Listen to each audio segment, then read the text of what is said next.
Hello everyone. ఇంకా marriage అయిపోయిన తర్వాత ఇంటికి వెళ్తున్నాం విజయవాడ. మమ్మీ వాళ్ళు నోవులు నోచుకుంటున్నారంటే వెళ్తున్నాం. ఈసారి మేము ఒక్కళ్ళమే వెళ్తున్నాం, అమ్మమ్మ వాళ్ళు రావట్లేదు. యాక్చువల్ గా ఈ షార్ట్ లాస్ట్ మండేది. ఇంకా ఆ రోజు ఎలానో మండే కదా, ఇంకా నేను కూడా ఎర్లీ మార్నింగ్ లేచి కార్తీక స్నానం చేశాను. డైలీ ఎలానో పిల్లలతో చేసుకోవడం కుదరట్లేదు. ఇంకా ఇక్కడ అయితే మమ్మీ వాళ్ళు ఉంటారుగా అని చెప్పి నేను కూడా ఎర్లీ మార్నింగ్ లేచాను. నేను లేచేటప్పటికే పనులన్నీ అయిపోయాయి.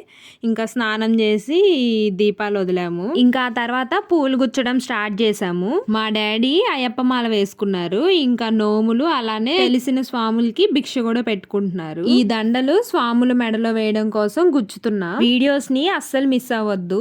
ఆ నోములు అలానే అయ్యప్ప భజన కూడా చాలా బాగా జరిగాయి. ఇంతకీ మీలో ఎంత మందికి ఈ కార్తీక నోములు ఉన్నాయో కామెంట్ చేసేయండి. మాకైతే డాడీ వాళ్ళకు ఉన్నాయి, అమ్మమ్మ వాళ్ళకి లేవు. సో మాకు కూడా లేనట్టే. వీడియో నచ్చితే లైక్ చేయండి. Continuation next short.